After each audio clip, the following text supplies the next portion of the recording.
Ahí está. Pues bueno, son las 9 de la mañana, hora programada para comenzar la sesión. Así que, pues bueno, llegó el momento esperado por todos, gracias a los que están conectados y, pues bueno, sigue subiendo el número de participantes. Pero vamos a dar inicio a la sesión. Con esta sesión, como comentaba hace un rato, vamos a finalizar el bloque 3 referente a trabajo o actividades en espacios confinados. Un tema súper importante pues dentro de estas actividades es el referente a los equipos de respiración autónoma. Entonces, por eso hemos hecho énfasis en este tema. Ya la semana pasada hablamos de las nuevas tecnologías que existen en este tipo de equipos y hoy nos vamos a concentrar más en lo que es el uso, el mantenimiento, su verificación, cómo me aseguro que estos equipos se mantienen en perfecto estado para ser utilizados, ¿no? Y esto pues, no solamente para espacios confinados, aplica también para combate incendio, para el uso que se le dé al equipo, hay que mantenerlo en excelentes condiciones. Entonces, pues es parte de lo que se va a estar trabajando hoy, el uso, el mantenimiento y la verificación de estos equipos. Para todos los que están conectados, les recuerdo, el módulo de PIR o QIA es en donde el equipo de panelistas va a estar concentrado contestando preguntas. El chat lo dejamos para comentarios generales, por favor. Y para los que están preguntando si hay un bloque después de este, sí sigue el bloque 4, de hecho es el bloque final. Este bloque consiste en 2 sesiones que están programadas para mañana y para el jueves. La sesión de mañana va a ser referente a el tema de detección de gases fija, ¿sí? Detección de gases fija y el jueves protección a la cabeza. Entonces, con estas 2 sesiones vamos a estar cerrando el tour virtual y daríamos por terminada esta serie de eventos que preparamos para ustedes. Entonces, sí viene más. Estaba comentando respecto al chat y el módulo de preguntas y respuestas. Hay todas las preguntas, por favor. Y en la sesión del jueves estaremos pasando la dinámica para la rifa que vamos a hacer de entrenamientos con certificación y algunos equipos. Nos están preguntando respecto al bloque 4, las invitaciones y los eventos están en nuestras redes sociales. Pueden entrar a Facebook o pueden entrar a LinkedIn, a la página de MSA, y ahí están los eventos. Aparte hemos mandado todas las invitaciones a los correos, a los que ya han participado en otros eventos con nosotros, tienen ya la invitación o deben tenerla en su correo y ahí pueden buscarla para que tengan los links para que tengan acceso al bloque 4. Entonces, bueno, ya para no robarle más tiempo a mis compañeros Rubén y Luis, que van a estar llevando la sesión, los dejo con ellos. Adelante, Rubén. Y bueno, muchas gracias. Buen día para todos. Bueno, muchas gracias, Carlos. ¿Qué tal? Buenos días para todos. Como mencionó Carlos, mi nombre es Rubén Tepper. Sí, vamos a estar viendo el webinar de uso, mantenimiento y verificación de equipos autónomos, SCBA, sí, como se lo conoce con las siglas en inglés. MSA es una empresa que tiene más de 100 años a nivel mundial, ustedes están participando ya de estos webinars, y como hemos visto, la misión de MSA consiste en asegurarse que hombres y mujeres trabajen en forma segura y que tanto ellos como sus comunidades se vivan en forma saludable en todo el mundo. Acerca de mí, tengo 44 años, soy ingeniero industrial, tengo un posgrado en seguridad e higiene en la UTN, hace 16 años que trabajo para MSA Argentina. Empecé en el año 2004 a cargo del servicio técnico, todo lo que es la reparación de detectores de gases portátiles, equipos fijos y equipos autónomos. Estuve a cargo del servicio técnico hasta el año 2012, en la cual pasé al área de producción. En Argentina tenemos una planta de producción para trabajo en altura, todo lo que es arneses, cabos de vida, líneas de restricción. La planta sigue en producción, pero yo volví al área técnica, más la parte de entrenamiento. Justamente a partir de 2016 se formalizó esta nueva área de entrenamiento para MSA Argentina y nos unimos a la región. Como MSA se dedica a lo que es seguridad, si no se dedica a otros productos que no sean seguridad, siempre hablamos de un mensaje de seguridad, y en este caso, por el tema de la pandemia, vamos a hacer unas recomendaciones, ya hace varios días que estamos en casa, pero igual no hay que olvidar si tener estos recaudos en cuanto al lavado periódico de manos, ¿sí? Evitar tocarse los ojos, nariz y boca, y las recomendaciones de la Organización Mundial de la Salud de mantener una distancia mínima de 2 metros con personas contagiadas o posiblemente contagiadas, y en caso de toser o estornudar, nunca usar las manos, sino utilizar el pliegue del codo, ¿sí? Para evitar después tocar alguna superficie y contagiar a otras personas. Entrando en el webinar, vamos a hablar de qué es un equipo autónomo, ¿sí? Esas son las siglas en español, ERA, se lo conocen normalmente como ERA, equipo de respiración autocontenido o equipo de respiración autónomo, y las siglas en inglés. Muchas veces las personas preguntan qué es SCBA, ¿no? Entonces, SCBA son las siglas en inglés, Self-Contained Breathing Apparatus, es equipo de respiración autocontenido. ¿Y qué es un equipo autónomo? Un equipo autónomo es un equipo en el cual yo tengo un cilindro, donde tengo aire, después vamos a ver qué tipo de aire es, pero tengo aire, el cual me aísla completamente del medio donde estoy trabajando. ¿Sí? Yo estoy respirando el aire del cilindro, no es aire que estoy filtrando del ambiente, es aire totalmente autónomo, que yo lo cargué previamente en un cilindro y lo estoy respirando para evitar cualquier tipo de contaminantes que haya en ese ambiente. Algo importante aclarar que estos equipos autónomos no son equipos de buceo, ¿sí? Los equipos de buceo son scuba por la palabra underwater, si la U de underwater. ¿Por qué utilizar equipos autónomos? Hemos visto en distintos módulos, tanto en el de espacio confinado como en el de detección de gases, ¿sí? Que tenemos que tomar decisiones rápidas. Cuando hablamos de protección respiratoria, gases, contaminantes que pueden haber en el ambiente, tenemos que tomar decisiones rápidas. Y como decimos acá, ¿sí? Digamos, podemos estar varios días sin ingerir ningún tipo de alimento, más de 20 días, 30 días, más de un mes, sin ingerir ningún tipo de alimento. Ahora bien, podemos estar casi 3 días, 4 5 días, sin tomar líquidos. A partir de este tiempo, la persona comienza a tener problemas, comienza a tener consecuencias en su salud.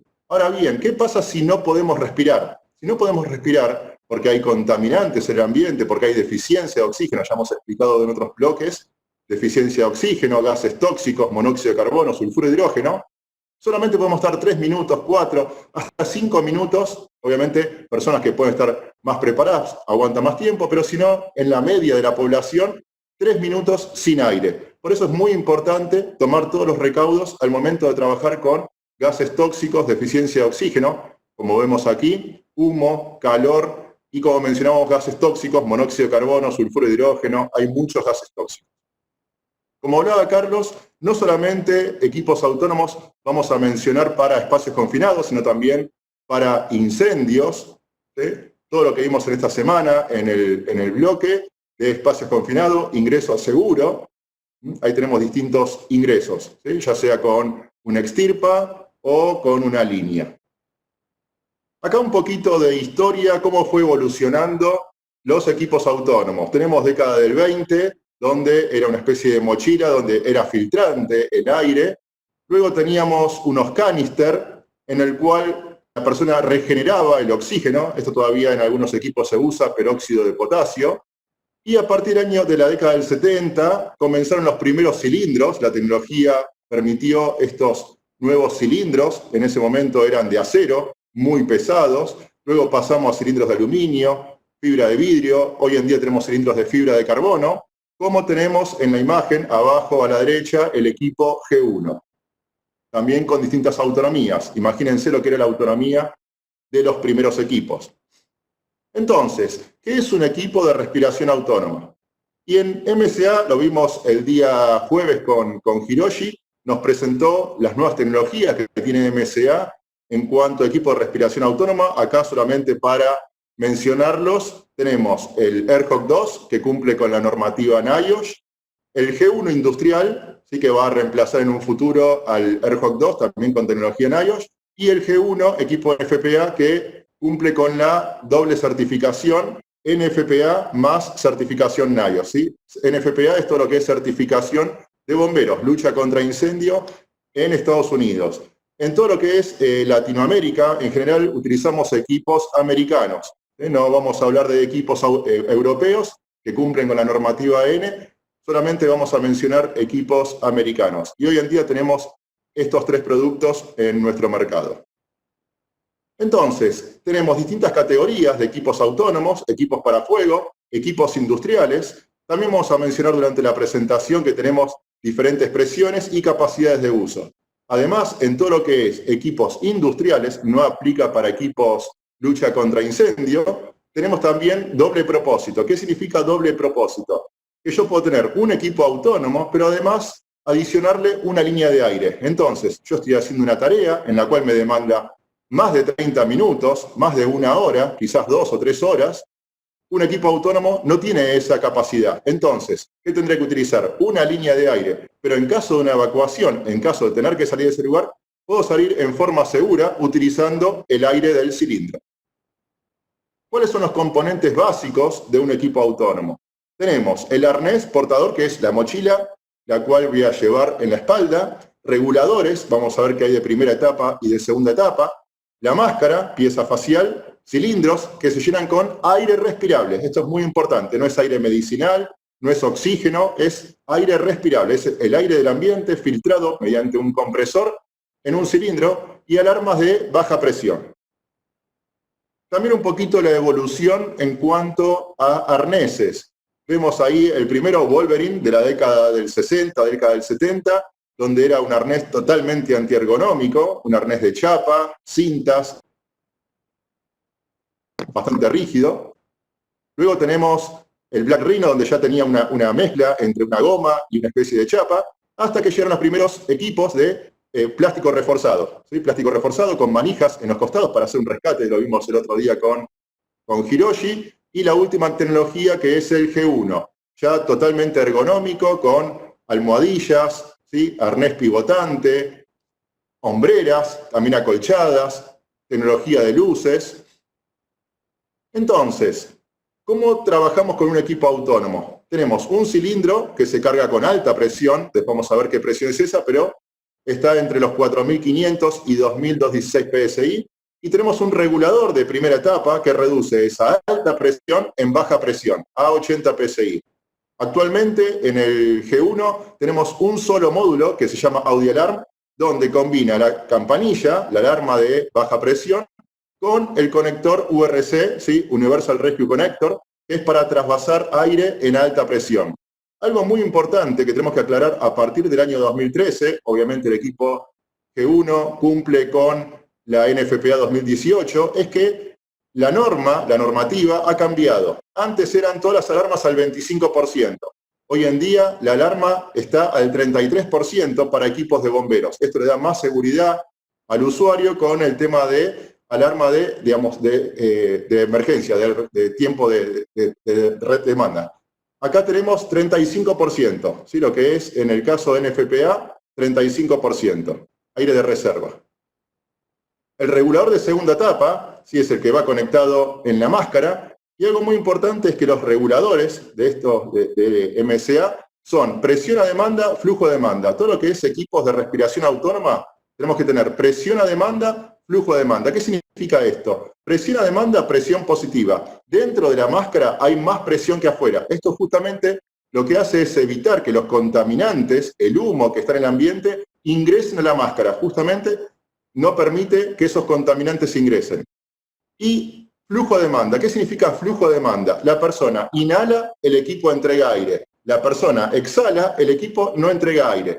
La persona aguanta la respiración, el equipo no entrega aire. Solamente entrega aire cuando la persona inhala, ¿sí? Solamente cuando inhala.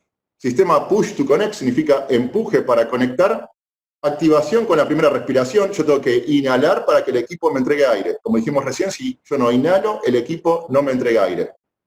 Botones para desconectar, y como exige NFPA, 2 pasos, ¿sí? Aprieto los botones y desconecto. Son 2 pasos, no puedo solamente tirar el regulador para desconectarme. Y válvula de bypass. Lo que hace esa válvula roja de bypass es justamente bypassar al regulador. Dijimos que esto es flujo a demanda. Yo inhalo y el equipo me entrega aire. Si yo abro la válvula de bypass, que es esa válvula roja que vemos ahí en la imagen, el equipo pasa de flujo a demanda a flujo directo. Entrega aire en forma constante. También cuando yo me desconecto del regulador, se corta automáticamente el aire. Máscaras. Actualmente el G1 ha variado la máscara de la Ultralit, que era la versión anterior, y mejora la distribución en el peso. Lo vimos el día jueves, donde eliminamos todo lo que son las baterías, pilas en la máscara, dispositivos, accesorios que tenemos en la máscara. Amplio campo visual, justamente por no tener más esos dispositivos. Máscara de puerto abierto. Esto lo que permite es que yo no tenga que hacer esfuerzo para inhalar y exhalar. Está abierto. Yo no tengo conectado el regulador, puerto abierto. Prevención de contaminación cruzada, algo muy importante. Sabemos que las máscaras son de uso personal, pero muchas veces las máscaras se comparten. Pero ¿qué va a pasar? Nunca esa contaminación va a llegar al regulador de segunda etapa. Y algo muy importante cuando hablamos de máscaras es que las personas tienen que estar bien afeitadas cuando utilicen equipos autónomos. Recuerden que los equipos autónomos son de presión positiva. Es verdad que el contaminante nunca va a ingresar a la máscara, pero lo que vamos a perder es autonomía, ¿sí? Va a perder aire. El equipo va a empezar a perder aire a través de los pelos de la barba. Entonces, justamente, la recomendación, personas que utilicen equipos autónomos bien afeitados. Como accesorios también tenemos módulo de control. En este caso, tenemos que cuando yo levanto el módulo de control, el equipo se enciende, ¿sí? Aparece la pantalla es a color. Como vimos el día jueves, tenemos 3 colores: equipo lleno, amarillo o rojo, justamente cuando llega, en este caso, al 35%. Algo muy importante en el G1 es que tenemos tanto el manómetro analógico como manómetro digital. En este caso, podemos ver ahí en pantalla los dos manómetros. ¿Qué pasa si yo me quedo sin batería? Porque todo lo que es la parte digital funciona con batería. Bien, toda la parte analógica va a seguir funcionando, toda la parte de neumática va a seguir funcionando. Nunca me voy a quedar sin el equipo autónomo. Además, en el caso del G1, NFPA incorpora alarma de hombre caído y alarma instantánea. Algo importante para los que participaron del webinar de detección de gases es que la alarma de hombre caído en el 4X yo la podía habilitar o deshabilitar. Era una función donde llegaba hasta el menú de Motion y podía habilitar o deshabilitar tanto en el 4XR como en el 5X esa alarma hombre caído. En el caso de G1 NFPA, esa alarma hombre caído no se puede deshabilitar. Y les digo esto porque muchas veces preguntan como que suena la alarma, y es así. Yo conecto la batería, enciendo el G1 y ya comienza a detectar el movimiento de la persona. Si la persona no se mueve el regulador, el módulo de control, el PAS del usuario, va a comenzar a sonar la alarma de hombre caído. Y alarma instantánea. Así como teníamos también en los detectores, alarma instantánea, acá también tenemos ese botón rojo, donde si yo lo presiono, mantengo el botón rojo presionado unos segundos, va a comenzar a emitir un sonido. Y también recuerden que vimos el día jueves el módulo de telemetría. Entonces, toda esta información, tanto la presión del equipo autónomo, alarma hombre caído, alarma instantánea, toda esa información se va a ver reflejada en una computadora, ¿sí? Con el sistema de telemetría, con el A2, que puede monitorear hasta 50 usuarios. Y en el segundo PAS también vemos ahí una cámara térmica, ¿sí? También los equipos G1 incorporan cámara térmica. Ahora ya entrando en tema de cilindros. Dijimos que los cilindros se llenan con aire respirable, ¿sí? Es el aire que está en el ambiente comprimido, filtrado a cilindros. Actualmente tenemos dos tipos de materiales. Como les mencionaba, en la antigüedad existían cilindros de acero, aluminio, fibra de vidrio, fibra de carbono. Hoy en día tenemos aluminio y fibra de carbono. ¿Cómo los diferenciamos? En el caso de aluminio van a ver que están acuñados. Después con Luis vamos a ver en un video, ahí con la cámara, vamos a ver que los cilindros de aluminio están acuñados, están grabados en el cuello del cilindro. En cambio, en los cilindros de fibra de carbono es como una etiqueta, ¿sí? No está acuñado el cilindro, ni tampoco se pueden acuñar. Y tenemos distintas presiones. Baja presión, 2216 PSI, 30 minutos, en el caso de aluminio. Amarillo, color amarillo. Puede ser todo el cilindro amarillo, o como vemos en esta imagen donde están todos los cilindros de fibra de carbono, pueden ser bandas amarillas, ¿sí? Acá se ven las bandas de color amarilla.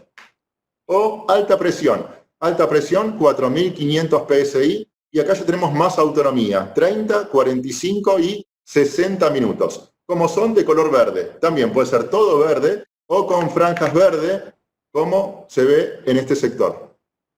Entonces, así es la forma como MSA diferencia visualmente cilindros de alta presión de baja presión. Recuerden, amarillo, baja presión, 2.216 PSI, y verde, 4.500 PSI, hasta 60 minutos. Es la máxima autonomía que hoy en día tenemos.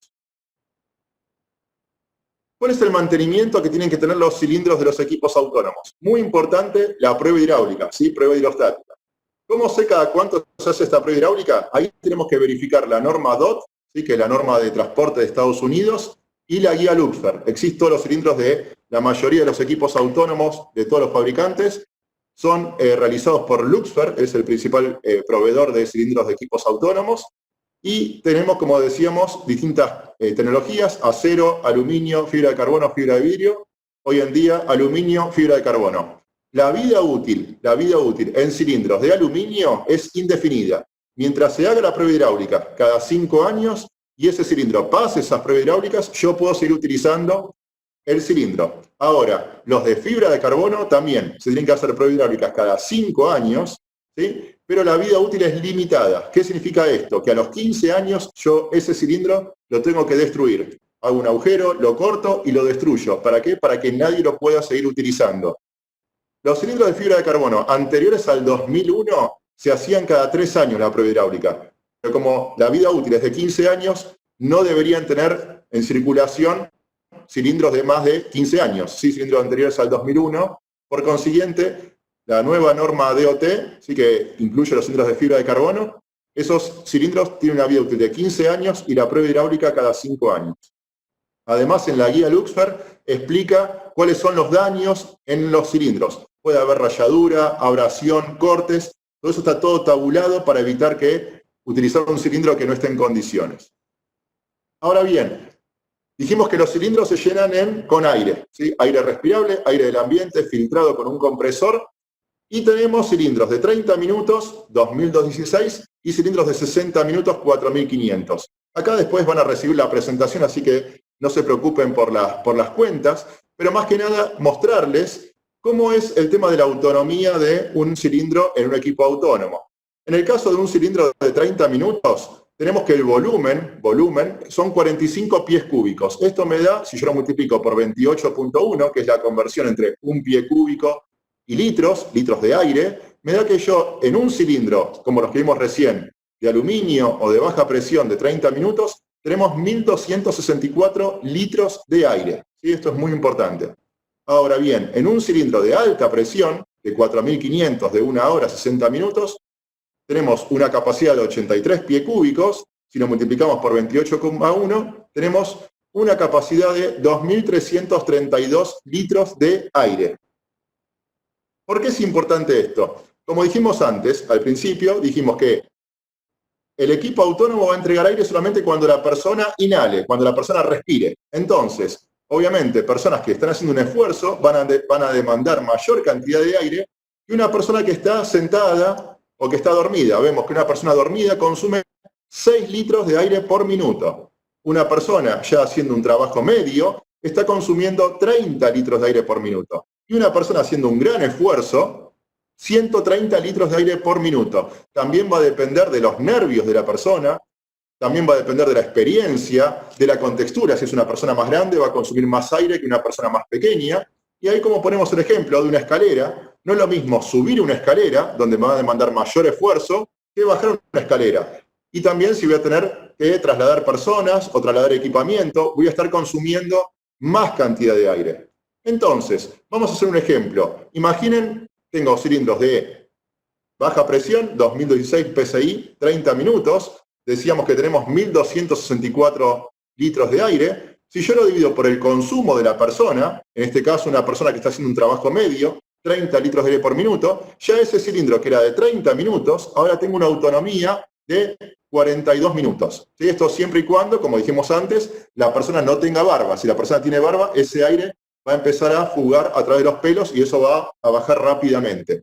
Ahora bien, ¿qué pasa si la misma persona está haciendo un esfuerzo mayor? Misma capacidad de aire, 1264 litros de aire, pero la persona comienza a consumir 130 litros de aire por minuto. En este caso vemos como rápidamente la autonomía baja a 9 minutos, ¿sí? Aproximadamente 10 minutos. Pero yo tengo un cilindro de 30 minutos, sí, pero a mayor consumo tengo menos autonomía. Veamos lo que sucede con un cilindro de alta presión, 4500 psi, 60 minutos.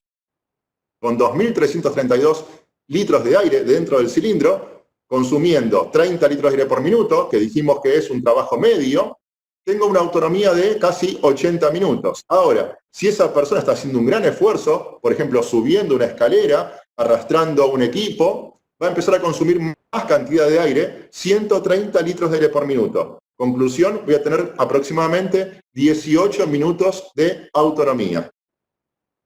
¿Y cómo tenemos siempre esa referencia de 30, 45 o 60 minutos? Porque los equipos, los cilindros, se calculan con una respiración, un flujo nominal de 40 litros de aire por minuto.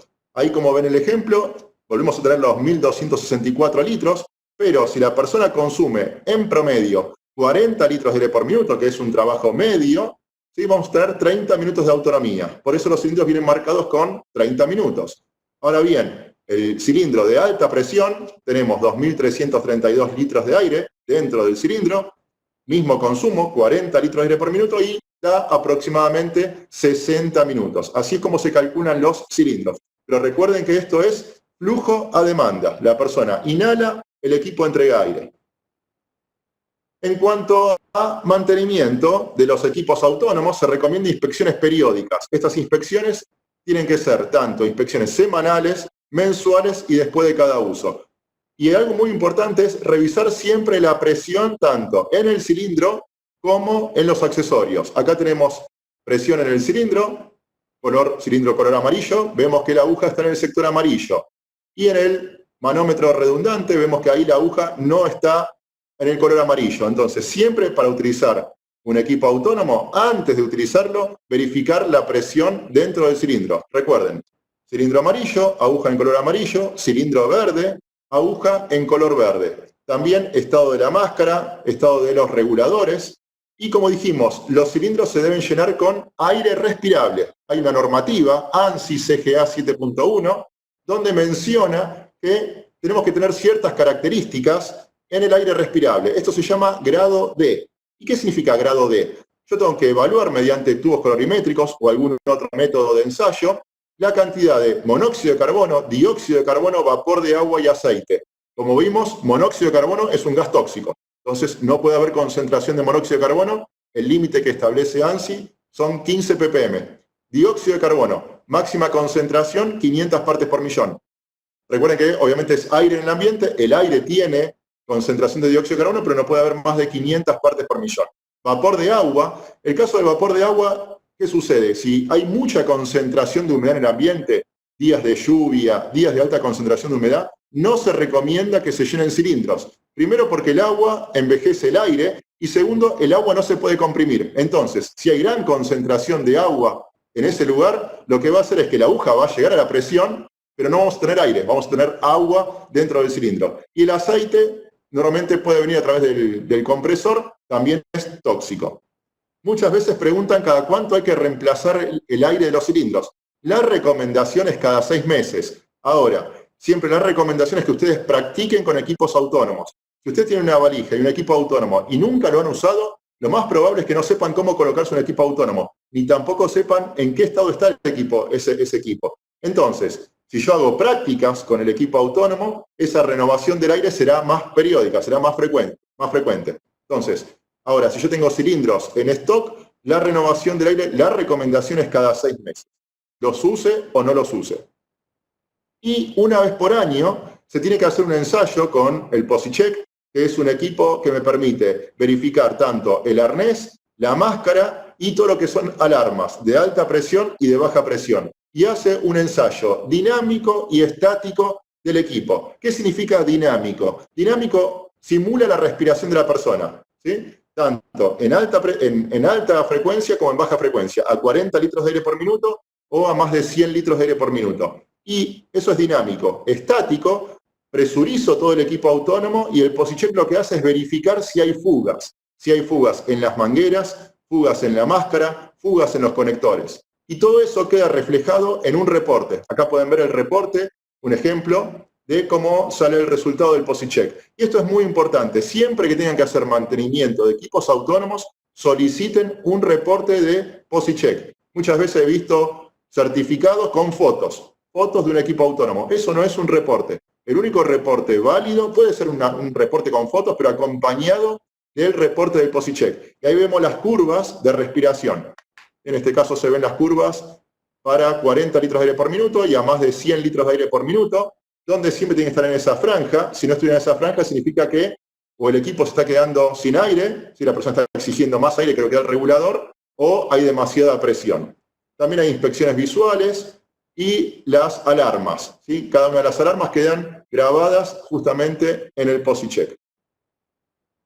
¿Cómo revisar un equipo autónomo, si antes de hacer la práctica? ¿Cómo revisar un equipo autónomo antes de colocármelo? Entonces, lo primero que tengo que verificar es la presión del cilindro. Como vemos ahí, cilindro amarillo, franjas en amarillo. La aguja tiene que estar en el sector amarillo. Si no es equipo, no lo uso. Directamente, no lo uso. Le falta un poco de aire, no lo uso. Lo mando a recargar. Solamente verifico la presión en el tanque y también verifico en el manómetro redundante, ya sea electrónico o analógico digital. Recomendación de revisar el dispositivo de alarma de baja presión. ¿Qué significa esto? Yo presurizo el cilindro y tiene que sonar la campanilla o el silbato. Si la campanilla no suena, yo ese equipo tampoco lo uso. No voy a tener nada que me avise que me estoy quedando sin aire. Apertura de la válvula. ¿Sí? Al 100% la válvula principal. Justamente cuando yo presurizo el equipo, escuchar la alarma, la campanilla o la alarma electrónica. También chequear la presión en el manómetro redundante, manómetro adicional o redundante. Y si tengo sistema de luces, como es en el G1, también verificar las luces en el interior de la máscara.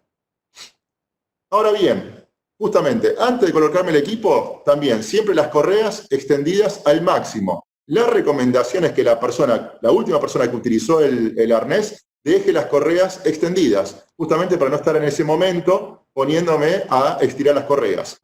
Verificar daños físicos en el cuerpo del cilindro. Esto lo mencionamos antes cuando hablamos de la guía Luxfer. La guía Luxfer menciona justamente cómo tienen que estar los cilindros. La máscara. La máscara puede estar usada, no puede estar rayada. Si la máscara está rayada donde yo no veo nada, voy a tener un problema. Imagínense que ya tengo una limitante de usar una máscara y si encima está toda rayada, no me va a servir. También que estén las correas. Las correas tienen que estar en buenas condiciones.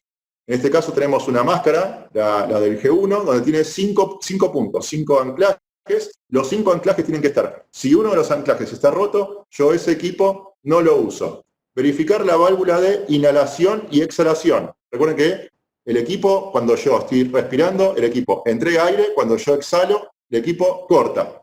Y las correas de sujeción de la máscara, que fue lo que mencionábamos recién. Bien, ahora vamos a pasar a Luis. Luis, ¿me estás escuchando? Sí, claro que sí. Excelente. Vamos a pasar una práctica. Voy a dejar de compartir, así vemos tu pantalla, Luis. Muchas gracias, Rubén. Vamos a hacer la práctica, tanto del equipo autónomo, con el POSICHEC, y algunas prácticas más que nos va a mostrar Luis con todo el equipo desde allá, desde México. ¿Qué tal, Luis? Buenos días, muchas gracias. ¿Qué tal? Buenos días, gracias, Rubén. Buenos días a todos los participantes que nos acompañan el día de hoy. Vamos a ver algunas prácticas muy sencillas referente al tema de los equipos de respiración autónoma. Antes de comenzar con la parte práctica como tal, me gustaría retomar lo que nos ha estado comentando mi compañero Rubén, referente a los equipos, ¿verdad? Voy a cambiar la cámara aquí rápidamente. Primero, mencionaba Rubén los diferentes tipos de cilindros, ¿verdad? Y mencionábamos que los dos principales materiales de fabricación con los que hoy en día contamos son dos. Un cilindro de aluminio, lo estoy poniendo en este momento en la mesa para que lo puedan observar, es un cilindro. ¿Cómo puedo identificar rápidamente que mi cilindro es de aluminio o de fibra de carbón? Los de aluminio van a tener normalmente este fondo plano, ¿verdad? Es un fondo plano, un cilindro de fibra de carbón. Lo voy a poner nada más para que tengan la referencia. Tiene un fondo curvo en la terminación, ¿ok? Plano, curvo. Entonces ahí yo ya tengo un referente para saber que normalmente es fibra de carbón o es aluminio. Otro punto importante, que ahorita no lo van a poder ver ustedes, pero es el factor peso, ¿verdad? Un cilindro de aluminio pesa más que un cilindro de fibra de carbón normalmente, y vamos a poder identificar lo que nos mencionaba Rubén. Nosotros, en los cilindros de aluminio, no contamos con la etiqueta con la información, sino que viene grabado tipo golpe, que esto se hace con un tratado especial como lo dicen las DOT de Estados Unidos, pero con este grabado yo también puedo saber que mi cilindro es un cilindro de aluminio. Ahora, algo bien importante, ¿cómo puedo identificar la fecha de fabricación de mi cilindro de aluminio para contemplar las pruebas hidrostáticas? Voy a acercar el cilindro, no sé si alcanzan a ver aquí donde está mi dedo, ¿ok? Esto que marca aquí es la fecha de fabricación. Nos dice 08-17, ¿verdad? Quiere decir que este cilindro fue fabricado en el mes 08, agosto del año 2017. Quiere decir que a partir del 2017 empieza a correr los 5 años de la vigencia de la prueba hidrostática. Rubén nos mencionaba, estos cilindros de aluminio tienen tiempo de vida indefinido hasta que ya no pase las pruebas hidrostáticas. ¿Yo podría tener un cilindro que tenga 15 años de vida y siga pasando hidrostáticas? Si lo cuidé, claro que sí, y puede seguir siendo vigente. ¿Qué pasa con un cilindro de fibra de carbón? Bueno, el cilindro de fibra de carbón, como decíamos, es diferente, ¿verdad? Tiene ese acabado como con líneas, ¿ok? Y es brilloso, tiene el fondo curvo. Esas son las principales características por las cuales podemos identificar este cilindro de fibra de carbón. Voy a tratar de acercar un poquito más el cilindro para que vean lo siguiente. En esta parte de aquí tenemos la fecha de fabricación, ¿verdad? Este te dice que es el mes 10 del año 10. Quiere decir que este cilindro fue fabricado en octubre del 2010, ¿verdad? Técnicamente, este cilindro ya debería tener pruebas hidrostáticas. Normalmente, en un cilindro de fibra de carbón, la prueba hidrostática se establece con una etiqueta que se pega en el cuerpo del cilindro. Aquí podemos ver, en este caso, la etiqueta de mi prueba hidrostática en este cilindro, porque por fechas ya debería tener por lo menos una. En un cilindro de aluminio... Luis, hay un punto en el cilindro de fibra de carbono, aparece la norma DOT. Dice DOT SP 10B15. Justamente esa es la norma de referencia, donde ahí establece la frecuencia de la prueba hidráulica y la vigencia de los cilindros. Perfecto, gracias, Rubén. Recuerde, toda esa información viene en las etiquetas de los cilindros para que lo tengamos a consideración. ¿Cómo marco yo una hidrostática en un cilindro de aluminio? Vimos que en el de fibra de carbón pues se pega la etiqueta. En un cilindro de aluminio se tendría que grabar con golpe la fecha de la prueba hidrostática en la fecha en la que lo estamos haciendo, ¿verdad? Esto es para tener esta referencia. Esos son los puntos principales donde podrían cambiar los dos tipos de cilindros que mencionamos en la sesión. Ahora, ¿cómo podemos garantizar realmente que un equipo está en buen estado, que yo lo puedo utilizar? Sabemos que muchas veces voy a girar tanto la cámara. Sabemos que muchas veces lo que hacen los compañeros para probar que el equipo funciona o no funciona es ponerse su equipo autónomo, se ponen la máscara y respiran, ¿verdad? Con que respiren un par de veces, dicen, esto ya es suficiente para comprobar que el equipo funciona correctamente. Eso es totalmente falso. Lo que tendríamos que hacer para garantizar que el equipo funcione correctamente es utilizar el único equipo aprobado para comprobar la funcionalidad de un autónomo. ¿Se alcanza a ver bien ahí, Rubén? Perfecto. Sí, perfecto, Luis. Entonces, sí. Aquí lo que vemos es el equipo especial para poder hacer esas pruebas de funcionamiento, también llamadas pruebas de flujo o pruebas COSICHEC. Es un equipo especializado, el cual se utiliza para poder probar las diferentes etapas de presión de un equipo de respiración autónoma y poder comprobar realmente que funciona correctamente. Es importante mencionar que esa es la única manera en la que yo puedo garantizar que un equipo de respiración autónoma funciona correctamente. Si yo me lo pongo y respiro, realmente no estoy comprobando que las presiones se encuentran en buen estado, que no haya fugas en la parte neumática del equipo. Todo eso únicamente me lo puede dar este aparato. Les explico rápidamente qué es lo que hace este PusyCheck o por qué lo hace tan especial, ¿verdad? Tenemos aquí el equipo, tiene 2 mangueras. Es importante mencionar, cada manguera que tiene este equipo es para las diferentes presiones que podemos manejar en los cilindros. Recuerden que hay equipos de alta y de baja presión, ¿ok? Entonces, el cilindro se conecta de este lado con el equipo, aquí va conectada para medir la presión de entrada.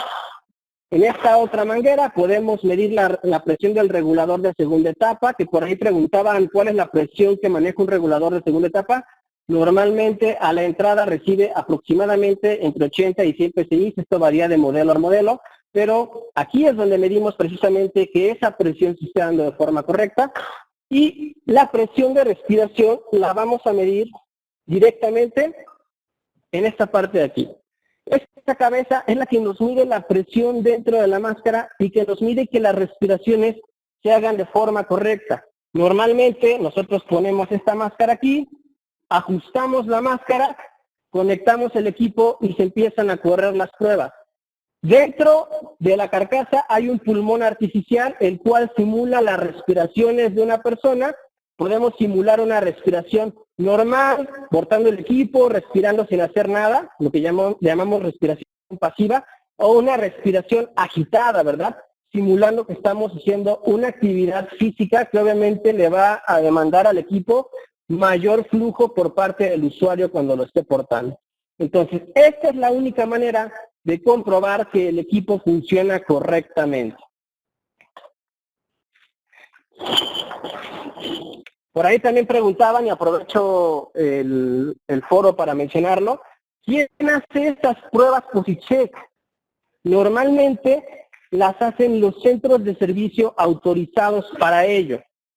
Puede ser, y esto va a variar de país en país, puede ser que el distribuidor de MSA sea un centro de servicio autorizado, puede ser que en nuestro país MSA tenga un propio centro de reparación autorizado o de servicio autorizado, ¿ok? O puede ser incluso que algunas empresas, por el volumen de equipos que manejan, también se certifiquen para hacer las pruebas internas de sus equipos. Eso también se puede manejar, pero es una cuestión que tendrá que aterrizarse de manera local con cada representante de MSA en su región. Ahora, ya nada más, por último, de acuerdo a lo que mencionó Rubén, colocación del equipo de respiración autónoma, ¿verdad? Este equipo que tenemos aquí es un equipo modelo G1, NFPA, edición 2013, ¿ok? Parte del resumen, como lo vimos con Rubén, este es un equipo de alta presión. Yo me puedo dar cuenta por las franjas de color verde en mi equipo, ¿ok? La presión en mi manómetro también me indica que es un equipo de alta presión, 4500 psi.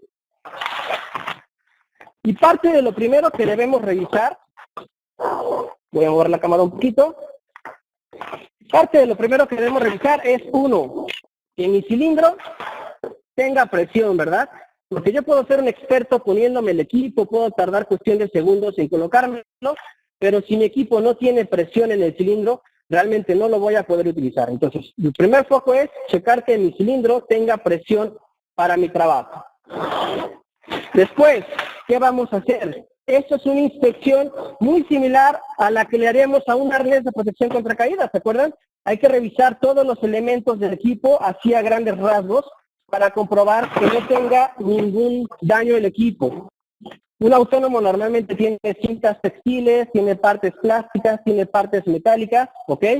Entonces checamos que el equipo esté en buen estado a manera general, que el cilindro no tenga golpes, no tenga algún daño evidente que pueda comprometer su funcionamiento, que las correas no estén cortadas, desgastadas.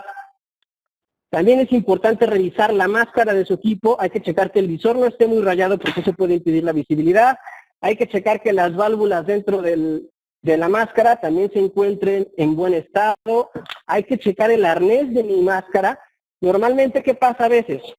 Esta máscara por el uso se empieza a estirar demasiado y de repente, por más que yo tiro las correas, siento que no ajusta correctamente la máscara. Si este arnés ya está muy estirado, lo mejor sería reemplazarlo para poder volver a tener el sello correcto en mi máscara. Y son algunos puntos que nos pueden ayudar a una colocación correcta, ¿verdad? Siguiente paso, revisar que mi manómetro esté en 0 porque está despresurizado. Yo debería guardarlo siempre despresurizado para evitar cualquier daño en mi equipo por guardarlo con presión en las mangueras. En este caso, el manómetro me marca 0. ¿Qué voy a hacer?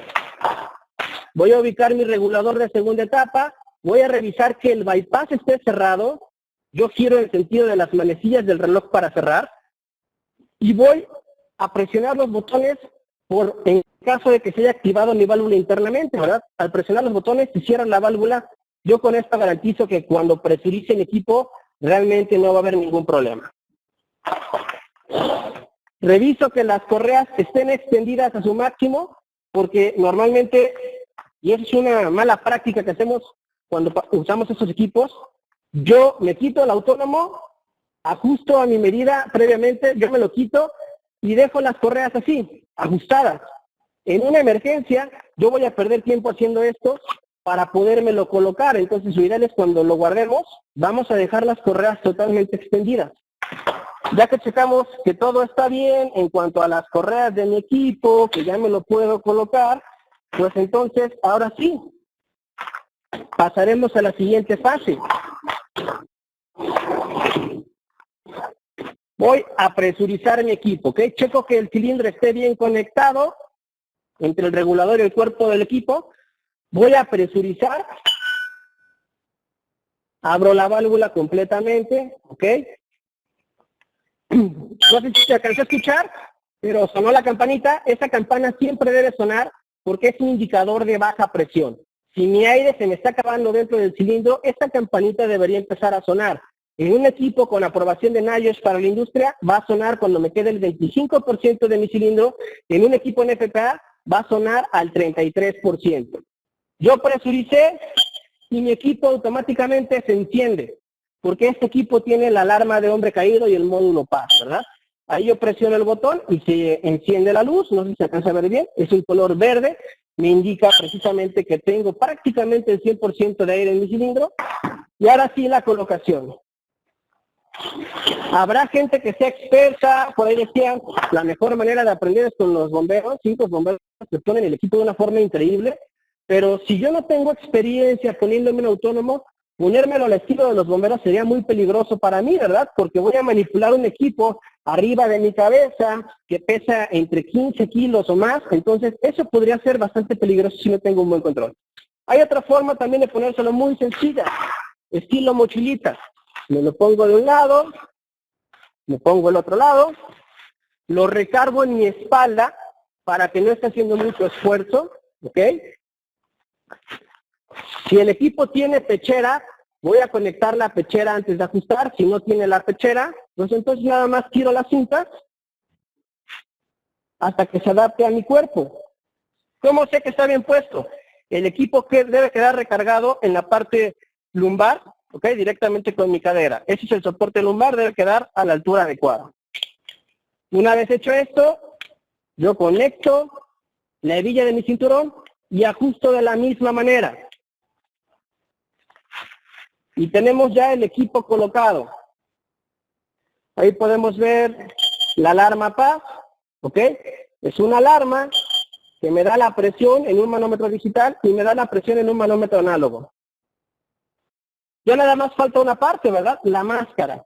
Sugiero pasar el arnés hacia adelante para que quede el contorno libre del rostro, ¿ok? Aquí es donde va a ir mi rostro. Voy a colocar la máscara, jalo el arnés hacia atrás y voy a empezar a ajustar.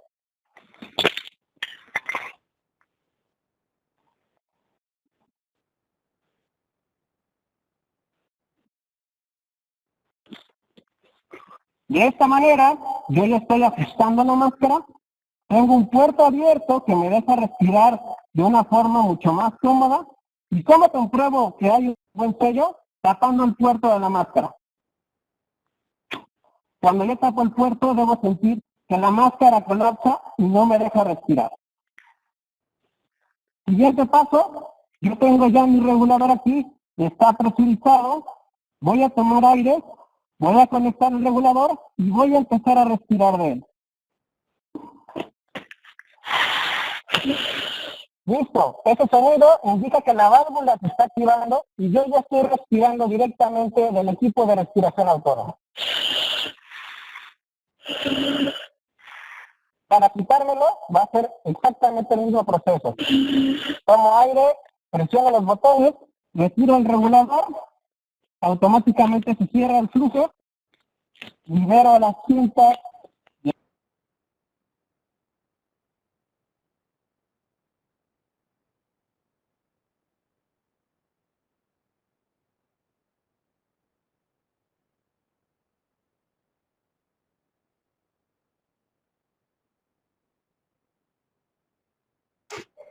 Se fue el audio, Luis, discúlpame, me parece.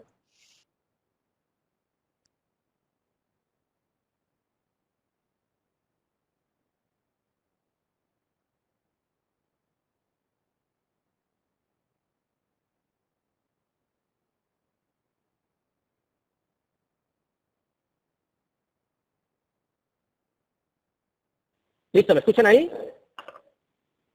Creo que se fue el audio por un momento, Perfecto. ¿verdad? Sí, perfecto. Ok, perdón, les comentaba. Con esto daríamos como los pasos básicos a seguir para la colocación de un equipo. Obviamente puede haber muchos más pasos intermedios. Aquí lo quisimos resumir de una manera rápida, concisa, para que tengan los conceptos de la colocación. Ahora, me gustaría nada más hacer una demostración muy sencilla del uso del equipo de respiración autónoma. Para esto nos va a apoyar mi compañero Daniel Javier, quien ya previamente tiene el equipo colocado, ¿ok?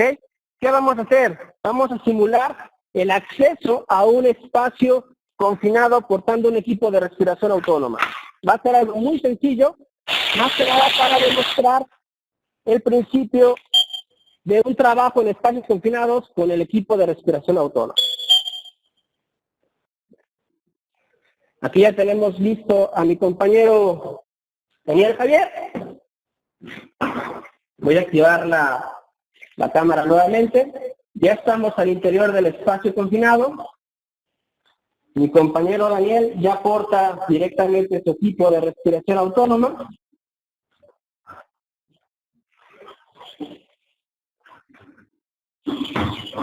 Daniel está ingresando al espacio confinado. Es un espacio que puede tener deficiencia de oxígeno, puede tener atmósferas tóxicas. De esta manera, él se protege. Ahora vamos a hacer un cambio de cámara para poderles mostrar ya en el interior cómo Daniel puede trabajar con el equipo en un espacio reducido, ¿verdad?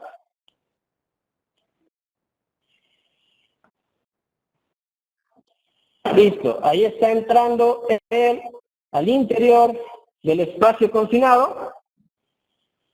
Él puede estar haciendo un trabajo ahí en un lugar que es reducido, donde no tiene buena visibilidad.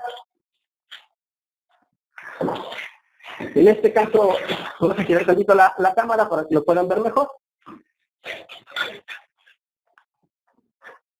Y de esta manera, esto podemos ligar precisamente el tema de un trabajo en espacios confinados portando protección respiratoria. Ya sea para la emergencia o para una actividad definida, podemos usar estos equipos para protegernos en atmósferas inmediatamente peligrosas para la vida y la salud. Muchas gracias, Rubén. Voy a regresarte el micrófono para que puedas continuar con la explicación. Excelente, Luis. Muy buena la demostración, tanto de los cilindros como de la colocación del equipo autónomo. Voy a volver a compartir la presentación. ¿Ahí se ve? ¿Me confirmás, Luis? Sí, se ve perfecto, Rubén. Muchas gracias, Luis. Muy buena la práctica. Bueno, como para ir finalizando en cuanto a la parte de limpieza y desinfección, había aquí en el chat muchas preguntas. muchas consultas referido a esto. Vamos a hablar, son 2 o 3 slides, que vamos a mencionar cómo es la recomendación de MSA en cuanto a la limpieza y desinfección de los equipos. El producto que recomienda MSA se llama Confident Plus. Yo sé que en muchos países, incluidos en Argentina, muchas veces no se permite el ingreso de este producto. Por eso hay productos alternativos, como todos los que están en la lista N de EPA, siempre que tengan un compuesto de amonio cuaternario. También en Europa, otros países donde no permiten lo que es EPA, hay otros productos que se llaman EW80, Ecolab, Incident Rapid y Ecolab Secumatic, ¿sí? Hay otros productos alternativos. Lo que sí es importante es que MSA no recomienda el uso de cloro, hipoclorito de sodio, de potasio, dióxido de cloro, alcoholes, siliconas, nada que puedan dañar los equipos autónomos, ¿sí? Ante cualquier consulta, también acá les dejo el link de MSA, esto es la página oficial de MSA, donde pueden encontrar justamente todos estos productos, incluido la forma como se tiene que hacer la limpieza tanto de la máscara como los reguladores de segunda etapa. Vuelvo a repetir, esto está en el sitio oficial de MSA, ¿sí? msasafety.com, ahí ingresan y pueden ver justamente cómo es el procedimiento. Rápidamente, paso a paso, si tenemos el Confident Plus, se debe llenar una pileta con agua, colocar el producto diluido, Confident Plus de MSA, son 30 mililitros del producto con 3.8 litros de agua, sumergir la pieza facial, ¿sí?, dentro de este producto, frotar la pieza facial con una esponja suave, como dije antes, nada que raye el visor ni pueda dañar la máscara. Enjuagar la pieza facial, la recomendación es con agua potable y agua tibia a 40 grados centígrados. Sacudir la máscara para retirar todo el agua que quede en forma residual y secar la máscara. Puede ser con un trapo en el cual no libere pelusas. Y finalmente dejar la máscara que se seque al natural, no exponerla al sol, a altas temperaturas, a secadores de pelo, ¿sí? Directamente se tiene que secar al aire libre. Hasta acá es la presentación. Vamos a finalizar con lo que es toda la parte de capacitaciones. Tenemos el Safety Track, que es un vehículo donde podemos hacer tanto prácticas en espacios confinados como en trabajo en altura. Estos vehículos están tanto en México, en Colombia, en Chile, en Argentina. Y además tenemos una amplia red de servicios técnicos en todos los países, donde podemos hacer tanto calibración, reparación y verificación de equipos portátiles, equipos fijos, equipos autónomos, todo lo que habíamos recién, con el POSICHEC, equipo de protección contra caídas, reparación de retráctiles, pueden hacer un seguimiento en la base de datos, y también tenemos servicios en campo, donde podemos hacer también el trabajo en forma in situ, y capacitaciones y contratos anuales. Y ahí les dejo nuestros datos para que se puedan contactar, ya sea con Luis en México, Carlos, que es el gerente de entrenamiento para toda Latinoamérica, Hiroshi está en Perú, en MSA de Chile está Paulo Echeverría, en Argentina quien les habla, y Yair Bismarchi, que está a cargo de todo lo que es protección contra caídas, en Brasil, Enrique Ignacio, y en Colombia, Jefferson Aldana.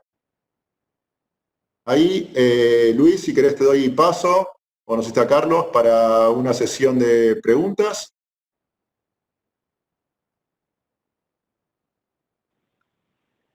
Muchas gracias, Rubén. Muy buenos días otra vez a todos. Pues básicamente vamos a iniciar la parte de las preguntas. Ya terminamos el contenido de la información.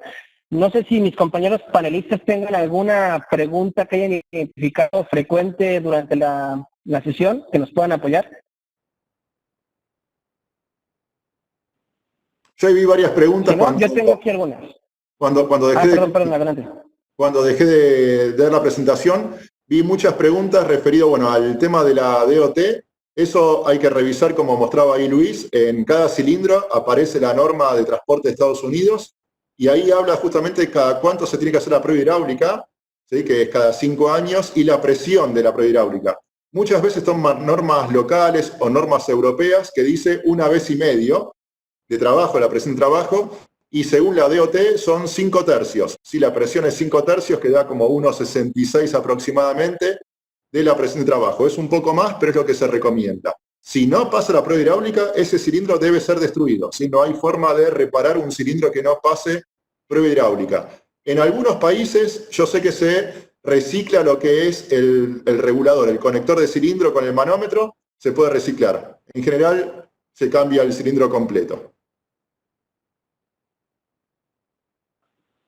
Muchas gracias, Rubén. Yo por aquí tengo otra relacionada precisamente al tema de las pruebas hidrostáticas, ¿verdad? Por ahí preguntaban cuántas pruebas hidrostáticas se pueden hacer en un cilindro de fibra de carbón. Recordar que el cilindro de fibra de carbón por las DOT tiene una vida útil de 15 años a partir de la fecha de fabricación, ¿ok? Considerando que siempre que sale de fábrica a ese cilindro se le hace una prueba hidrostática, ahí corre la primera. La segunda prueba se va a hacer a los 5 años posterior a la fabricación del equipo como máximo, ¿verdad? La tercera prueba podría hacerse a los 10 años de vida como máximo. Y técnicamente esas son las 3 pruebas que tendría un equipo en una vida útil en un mundo utópico, ¿verdad? Porque en teoría cuando ya le toque la cuarta van a ser 15 años de vida y en ese momento tendríamos que reemplazar el cilindro por uno nuevo de acuerdo a esas DOTs. Entonces, normalmente el cliente o usuario final va a tener que realizar por lo menos 2 pruebas hidrostáticas en un cilindro de fibra de carbón porque la primera viene ya directamente de fábrica. Y la otra pregunta que fue muy recurrente, y me gustaría volver a hacer mención de esto, es la vida útil de los cilindros, ¿verdad? Fibra de carbón, recuerden, 15 años a partir de la fecha de fabricación que viene marcada en el cilindro. Aluminio no tiene un tiempo de vida definido como tal, siempre y cuando pasen las pruebas hidrostáticas. Hidrostáticas tanto en aluminio como en fibra de carbón son cada 5 años a partir de la fecha de fabricación o de la última prueba hidrostática que se realizó. Y unos puntos importantes a tomar en cuenta es que si mi cilindro se me cayó y fue una caída considerable, en ese momento se sugiere también hacer prueba hidrostática, no importa que todavía no se cumplan los 5 años, porque con un golpe fuerte el alma del cilindro podría llegar a deformarse, a dañarse y puede ser un problema si lo presurizamos. Cuando cargamos los cilindros, recuerden que le estamos metiendo presión directamente a los cilindros y con cualquier fisura, cuarteadura que tuviera el alma, ese cilindro podría llegar incluso a reventar. Entonces sí es importante que le demos el cuidado adecuado a ese tipo de equipos que son, no sé, si cierto punto delicados en ese aspecto, ¿no? No se va a dañar por un golpe de repente en la operación, pero si se me cae el cilindro cuando lo voy a poner, posiblemente eso sea un foco de atención. Ahí estaba viendo otra pregunta, es el POSICHEC. Sí, la frecuencia del POSICHEC es una vez por año. Eso sí, se use el equipo o no se use el equipo, se tiene que hacer la prueba de POSICHEC. Y todo lo que es el reemplazo de componentes se tiene que hacer a través de servicios técnicos oficiales de MSA. También vi consultas si se podía cambiar el visor de la máscara. Sí, los visores se pueden cambiar, pero siempre y cuando se haga en servicio técnico oficial de MSA, porque justamente la máscara hay que pasarla por el POSICHEC, justamente para verificar si luego la máscara quedó bien hermética, bien sellada. Esa es una prueba que se hace con el POSICHEC. Gracias, Rubén. Por aquí veo otra pregunta que nos dice Diego Rivero respecto a, dice, 2 consultas. ¿Hay mejoras en los maletines de resguardo de los equipos, ya que no son muy herméticos y las bisagras se rompen con facilidad? Perdón, Diego, te comento rápidamente. Las maletas están diseñadas para almacenar los equipos y protegerlos. Realmente no tienen que ser herméticos porque en teoría cuando nosotros guardamos los equipos están directamente resguardados tanto en las bolsas como con la parte de sello del equipo como tal. Pero si tú requieres una protección mucho más exhaustiva, digámoslo así, o mucho más completa, también hay algunos racks o almacenes para que tú los montes en la pared y ahí los tengas a resguardo, que no tengas que depender propiamente de la maleta, sino que lo tengas guardado de tal manera que esté mucho más seguro. Ese también se vende por parte de MSA, es un número de parte, te sugiero acudir con un asesor de MSA, pero también se puede tener esa opción, ¿no?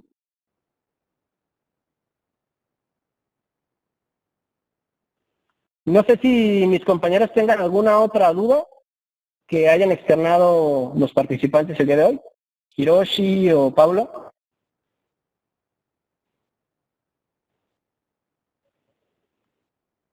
Hola Luis, aquí hay una consulta que he visto. después de haber utilizado el autónomo, sea la mitad de la capacidad del cilindro, ¿debo de volver a recargarlo o puedo seguir utilizando el cilindro con la capacidad que tiene? Y la segunda pregunta es, ¿debo de despresurizar el equipo después de cada uso? Bien, si querés respondo yo, Luis. Sí, una vez que utilicé el equipo, siempre hay que hacer la recarga del cilindro, como mencionaba, cilindro amarillo, cilindro verde, sector verde, ¿sí? Si no, ese equipo no se usa, ¿sí? Siempre hay que hacer la recarga, haya bajado un 10%, un 5% o la mitad. Y la otra pregunta, sí, siempre después que utilicé un equipo autónomo, despresurizarlo. ¿Cómo se despresuriza? Muy fácil. Abro la válvula de bypass, ¿sí? La válvula de apertura, válvula de bypass, que es la que está en el regulador de segunda etapa, y despresurizo. Porque las mangueras, si yo lo guardo con la presión del cilindro, las mangueras están presurizadas y se pueden llegar a romper o se pueden llegar a dañar. Entonces, siempre la recomendación, despresurizado. Y algo importante en el G1, que viene con batería, justamente, si yo no despresurizo el equipo, no lo puedo apagar. ¿Sí? Una vez que yo despresuricé el equipo, recién ahí, doble clic en el botón verde que viene el G1 y puedo apagarlo. Gracias, Hiroshi.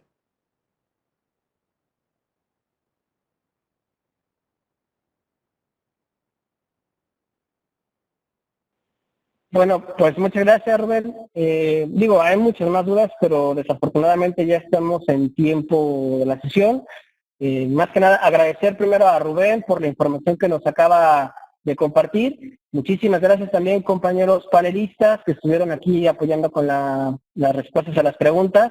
Muchísimas gracias, Hiroshi. Gracias, Paulo. Y muchísimas gracias a todos los asistentes que se conectaron el día de hoy con nosotros. Agradecemos mucho su participación. Con esto daríamos término al bloque 3, referente al tema de espacios confinados, pero recordarles que inicia el bloque 4. Vamos a hablar de los detectores fijos de gas y de flama y vamos a hablar también de protección a la cabeza, protección facial y protección auditiva. Entonces les sugiero estén al pendientes en nuestras redes sociales. Por ahí ya seguramente a algunos les empezó a llegar la invitación. Esperemos que puedan acompañarnos en estas sesiones que van a ser precisamente el día de mañana y el día 7 de mayo. Muchísimas gracias a todos por su participación, por sus aportes y esperamos verlos próximamente. Muchas gracias, que tengan buen día. Muchas gracias.